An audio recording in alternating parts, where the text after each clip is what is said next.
আজ রান্না করব মাছ দিয়ে পটল দিয়ে তরকারি। তো বন্ধুরা, রেসিপিটা সম্পূর্ণ দেখো, তোমাদের নিশ্চয়ই ভালো লাগবে, তোমরাও বাড়িতে বানাতে পারবে। তো দেখো, আমি প্রথমে মাছগুলো ভেজে নিচ্ছি।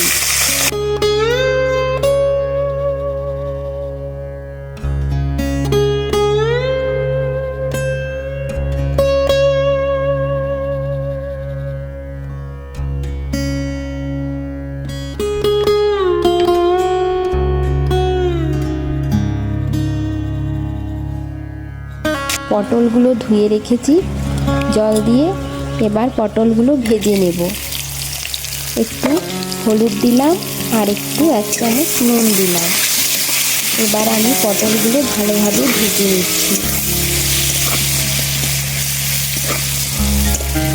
আর মশলা দেখো করে রেখেছি, পেঁয়াজ বাটা, আদা বাটা, কাঁচা লঙ্কা, তেজপাতা আর টমেটো পেস্ট করে রেখেছি। আর হলুদ, জিরে, ধনে আর লঙ্কা এটা জল দিয়ে পেস্ট করে নেব। দেখো, পটল ভাজা হয়ে গেছে, মাছ ভাজাও হয়ে গেছে। এবার তরকারিটা আমি শুরু করে দেব। কড়াইয়ে তেলটা একটু, ওই তেলে আর একটু তেল দিয়ে দিলাম সামান্য। তেলটা গরম হয়ে গেলে তেজপাতা দিচ্ছি, কাঁচা লঙ্কা দিচ্ছি। এবার পেঁয়াজ বাটাটা দিয়ে দিচ্ছি। পেঁয়াজ বাটাটা দিয়ে একটু ভালোভাবে ভেজে নেব।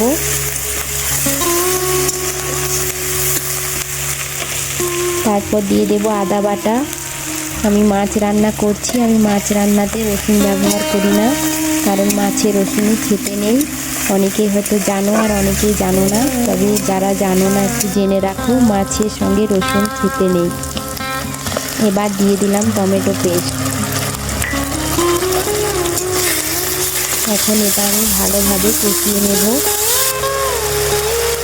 এবার হলুদ, নুন, জিরে, ধনে, লঙ্কা পেস্ট করে দিয়ে দিচ্ছি।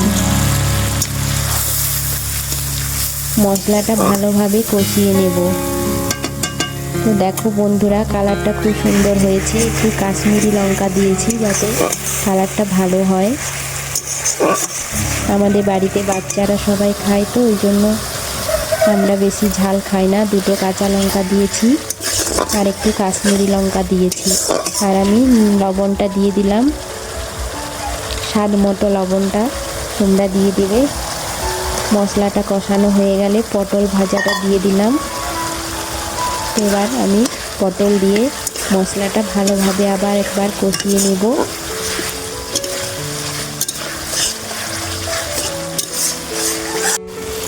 পটলটা কষা হয়ে গেলে আমি এবার দিয়ে দেব সামান্য অল্প পরিমাণে জল। বেশি জল দেব না, কারণ এটা একটু গ্রেভি গ্রেভি হবে, ঝোল করব না।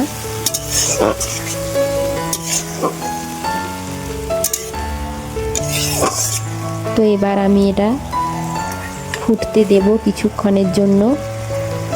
2-4 মিনিট একটু ফুটবে, তারপরে আমি এটা আবার ঢাকা দিয়ে দেব।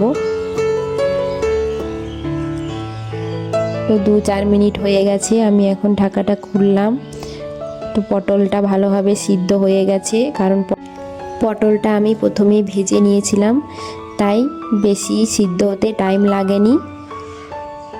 এবার আমি মাছ ভাজাগুলো দিয়ে দেব। মাছগুলোর সাথে একটু নেড়ে চেড়ে নেব।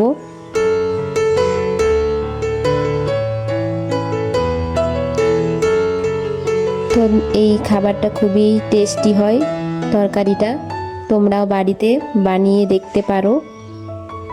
পটল দিয়ে মাছের তরকারি তো হেভি লাগে, খুব ভালো লাগে। তো কালারটাও দেখো বন্ধুরা, খুব সুন্দর হয়েছে।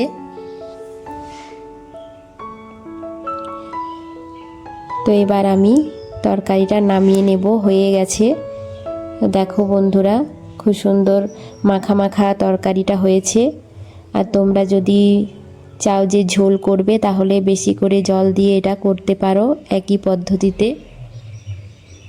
তো আমি এখন তরকারিটা নামিয়ে নিচ্ছি।